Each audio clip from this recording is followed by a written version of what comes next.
It's Wednesday, May 6th, 2026, a dose of reality from Marco Rubio, a new twist in one of the costliest disasters in United States history, and a quick word on the hantavirus, next on the AM Update.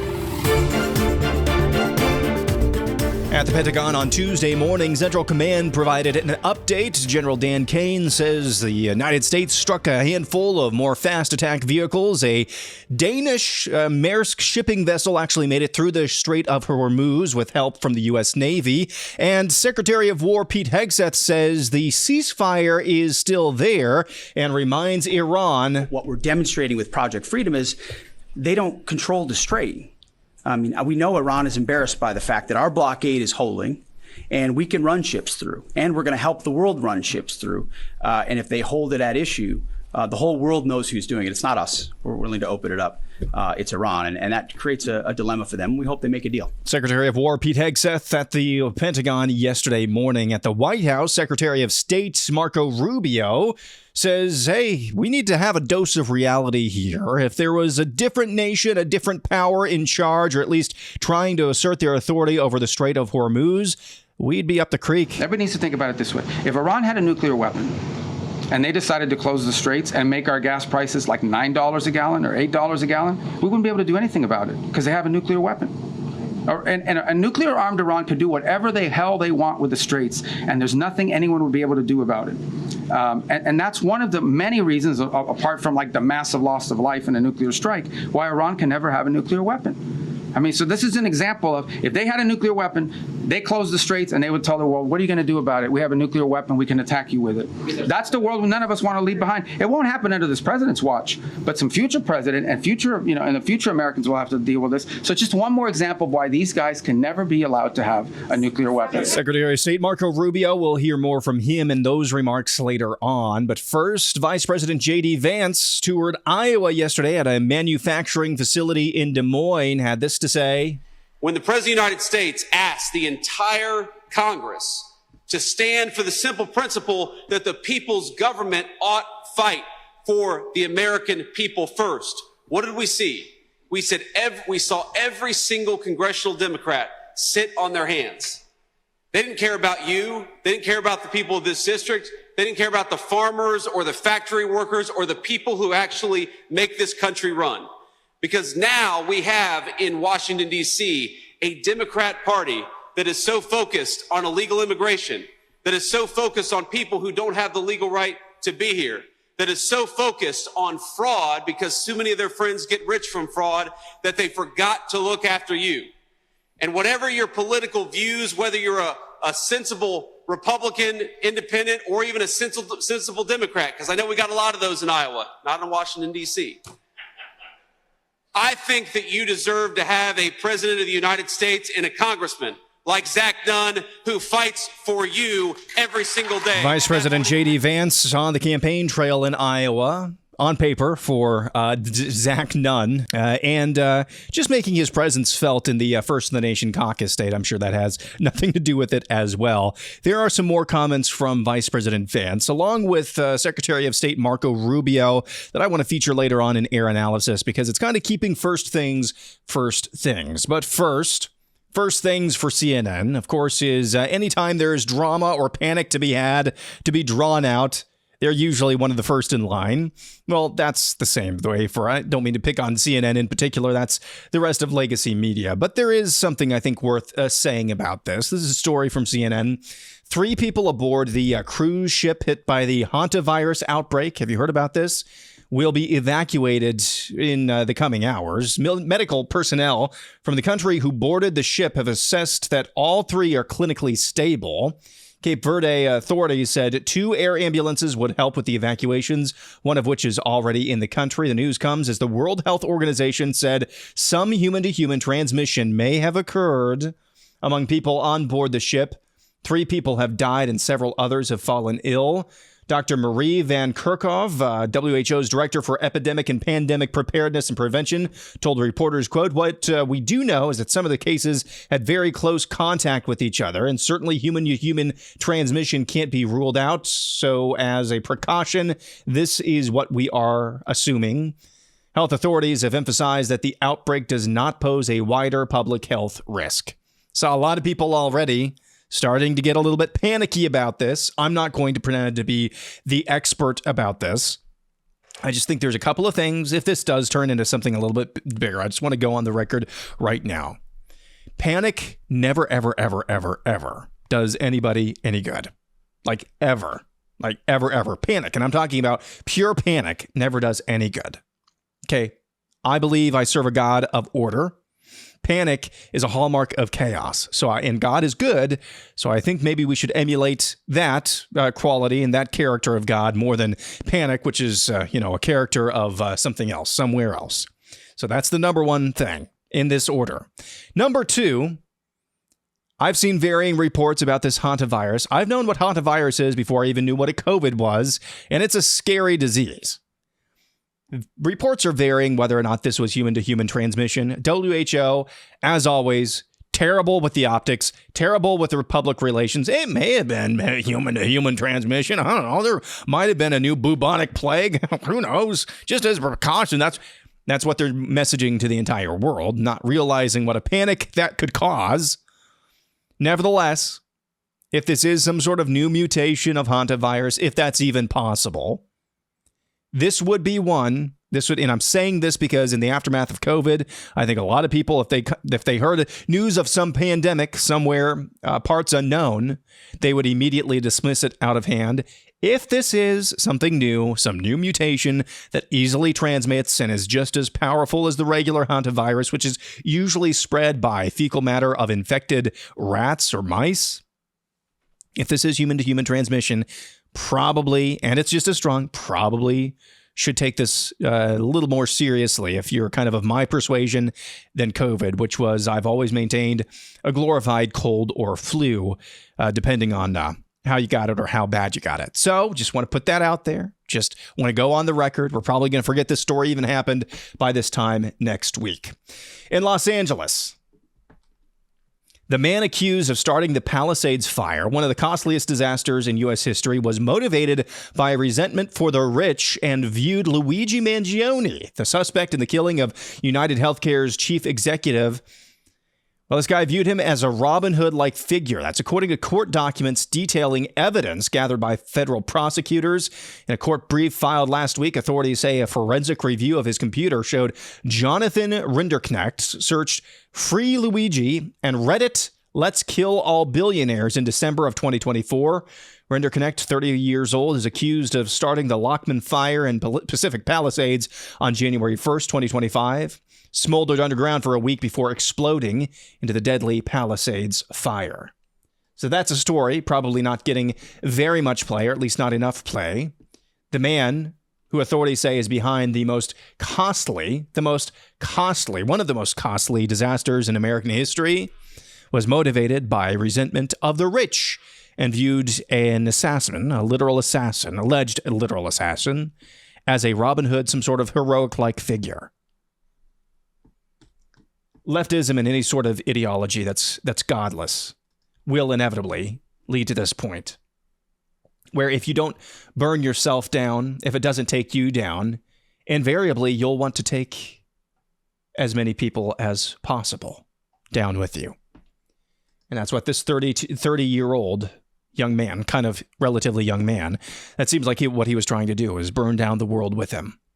Also in Los Angeles, anti-ICE signs are reportedly popping up all over official buildings in Los Angeles at the order of Democrat Mayor Karen Bass, who's running for re-election. Bass ordered the signs to be installed at 450 sites in order to warn federal agents against entering and using the locations to launch immigration enforcement operations.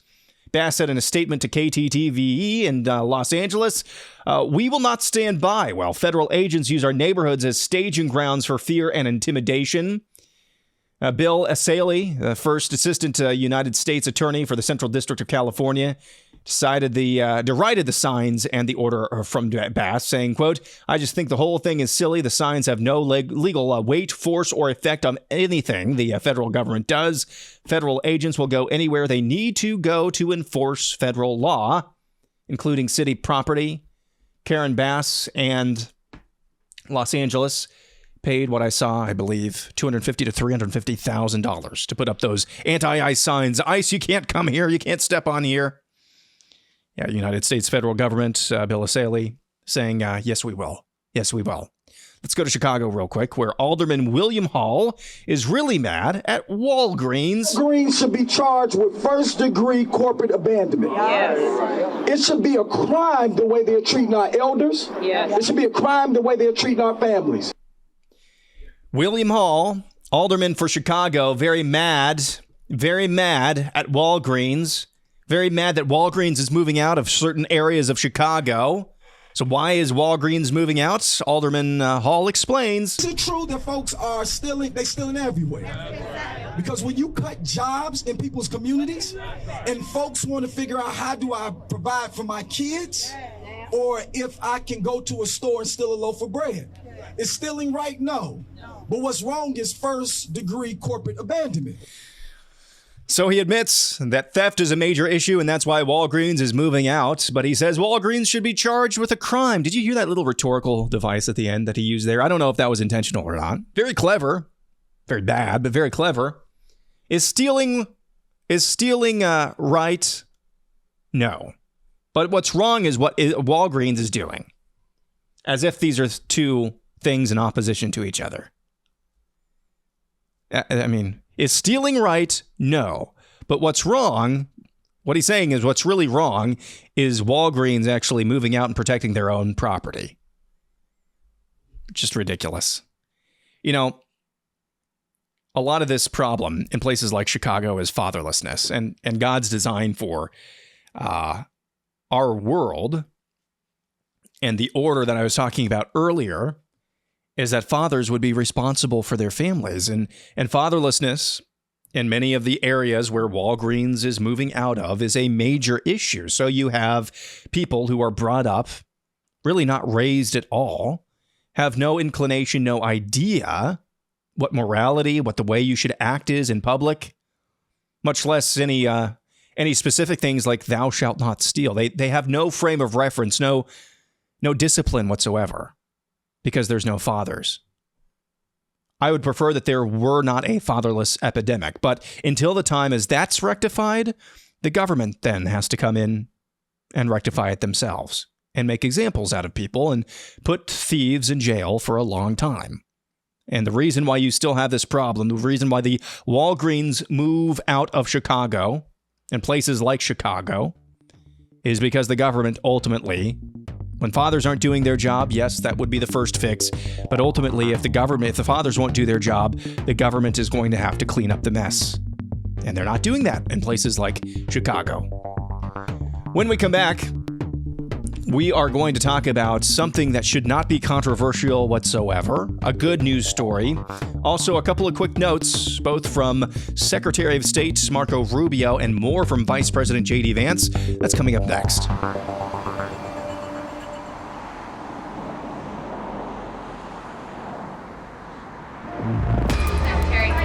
Many people want to know, what is your DJ name?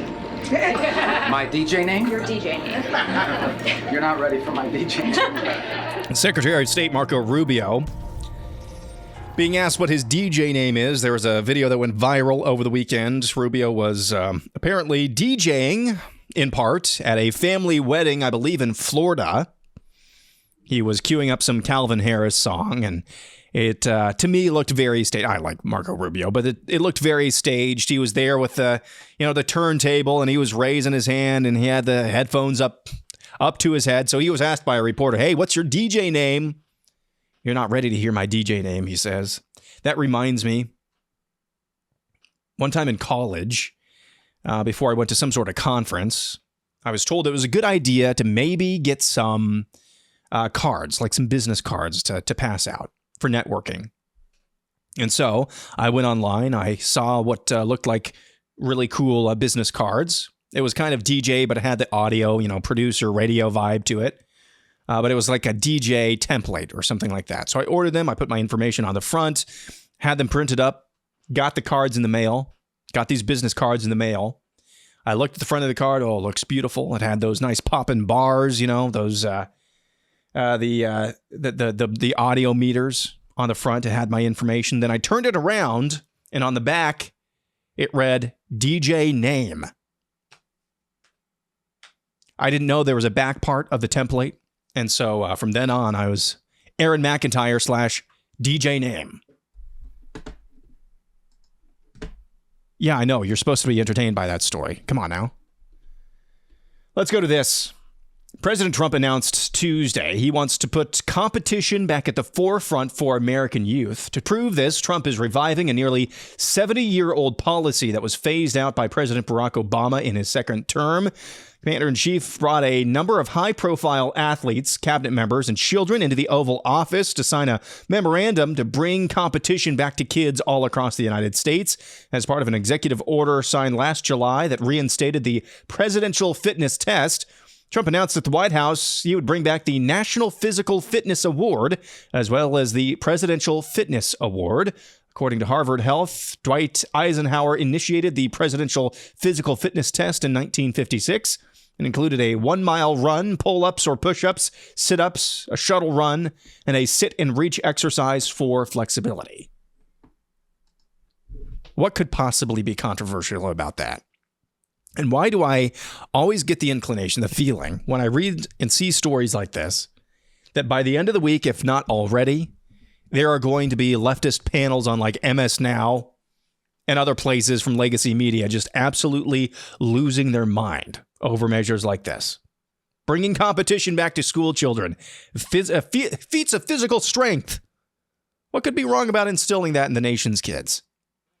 Let's go back once more, triple dipping with Marco Rubio today. I want to play these comments back to back. Marco Rubio at the White House on the topic of Iran, and just a reminder of Iran's place in the world versus the United States' place in the world. And then we're going to hear once again from Vice President J.D. Vance. Listen to this. Just about the importance of the Straits for a moment. This is approximately a quarter of the world's oil trade, along with significant volumes of fuel and fertilizer that operate through the Straits of Hormuz. The Iranian regime cannot be allowed to dictate who uses this vital waterway. I don't think this is also being reported enough. Maybe you are reporting. I don't read everyone. I don't know many damn outlets here. I don't know who you all are, but I mean, I know who some of you are, but I don't know all of you are. But I will say this about it. This is an international waterway. Okay, this is an international waterway. And international law is very clear, and I love it because everybody always talks about international law on this. International law on this is very clear. International waterways, no country can control them. There is no international law that allows you to say, I'm going to put mines in an international body of water and I'm going to blow up ships that don't listen to us and try to go through. That's what Iran is doing. So there's Marco Rubio reminding everyone within the sound of his voice, Iran is just evil. They're just evil. They're bad guys. And no matter how critical you are of this war, and this is starting to be more relevant for me as well, because I'm starting to get tired of this, because I just don't know what's happening and I can't abide, and I don't really see an off-ramp and an end point to this war. So this is becoming more and more relevant to me, what I'm starting to say. No matter what your position is on the war, please never allow yourself to regurgitate anything resembling Iranian propaganda. I think asking questions like, what is the end point? What's the off-ramp here? What does victory look like? Those are all legitimate. What I don't think is legitimate criticism is, you can never win against Iran. You should have known this going in. You're making them more powerful. That's just repeating Iranian propaganda, in my opinion. I could be wrong, but that's my opinion. So yes, this thing is going to go on, and it seems like it's going to go on for a while now. And yes, there will be some more hard questions to be asked. You may even oppose at this point the war, but try your best not to just regurgitate Iranian propaganda, as I've seen so many people whose brains apparently have been broken doing. I think Iran is defeatable. How? I don't know. I think it would take a lot of resolve, maybe more resolve than we have right now. But to say that they are undefeatable, indestructible, you sound like a mullah. You sound like a mullah. Somewhat on the same token, let's go back to Iowa with Vice President J.D. Vance, where he made these comments, parking it in no uncertain terms, the difference, you kind of heard this earlier, the stark difference between today's Democrats and the politics of yesteryear. Look, I'm here today to talk a little bit about the stakes in November of 2026, because I think that we have done a lot in Washington, D.C. to be proud of. We're going to talk about it. But the fundamental question for us in this election is actually not any specific question of public policy. It's not any particular issue. It's fundamentally, do you want people in Washington, D.C. who fight for you, who fight for the people of this district, or who fight for corruption and fraud? Because I'm 41 years old, and for the first time in my entire life, I think we have seen a major political party in the United States of America completely go off the rails. They're not just talking about different views on taxes or on regulation or on the Clean Water Act, as important as all of those things are. They're talking about who does the government actually stand and fight for. When the President of the United States asked the entire Congress to stand for the simple principle that the people's government ought fight for the American people first, what did we see? We saw every single congressional Democrat sit on their hands. They didn't care about you. They didn't care about the people of this district. They didn't care about the farmers or the factory workers or the people who actually make this country run. Because now we have in Washington, D.C., a Democrat Party that is so focused on illegal immigration, that is so focused on people who don't have the legal right to be here, that is so focused on fraud because too many of their friends get rich from fraud that they forgot to look after you. Vice President J.D. Vance in Iowa resetting the comments you heard earlier. And along the lines of kind of what Marco Rubio was saying, I think this is a good opportunity to remind ourselves. I am very critical, very disappointed, although I should probably at this point know better, with the lack of action, especially from the Senate, Republicans in the Senate, but the lack of action and really motivation at all across the whole of elected Republicans in the federal office, some right here in my home state, places like Indiana where they could have redistricted to make things a little bit smoother for Republicans in this upcoming midterm cycle. As frustrated as you get with Republicans, they, at least a lot of them, will still give you an objective standard by which to judge them and hold them accountable to. That's an actual standard. With Democrats, as you heard Vice President Vance point out there is no standard other than relegating and marginalizing you. We just heard this from Peggy Flanagan yesterday, Minnesota's lieutenant governor, criticizing the Laken Riley Act. All the Laken Riley Act does is if you're in this country illegally, you commit robbery, theft, you steal something, that just makes it easier for you to get out of the country, to be deported. That's all it does. And even to Democrats, that's controversial. That's evil. That is to be booed, as you heard the crowd at Peggy Flanagan's little rally light yesterday. So yes, great deal of frustration with Republicans. Growing frustration on a couple of issues with Trump, notably the Iran war, but that's a complicated subject. Wish there was more focus on domestic issues. Yes, these are all fair game.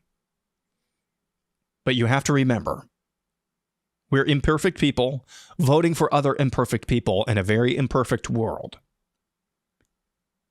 And if you vote for Democrats, if you let go of the rope just a little bit, if you let go of the rope, let it slip an inch, they'll take it 10 miles. We have to remember that. And you may come to the conclusion, hey, I'm never going to vote for a Republican again. You need to still put this into your calculation. And if you're doing that and you can honestly say, hey, I'm done with this party. I'm done with this. I'm done with this politician. I'm done with that politician. I'm totally ejecting. Okay, then eject. What are you doing listening to a place like this or a podcast like this? But you do need to factor that into your analysis. That's a hard place to be in. But again, it's not a perfect world. The people who believe we can or the world can be perfected, those are actually the utopians on the other side. It's going to do it for Wednesday. Back at it again tomorrow.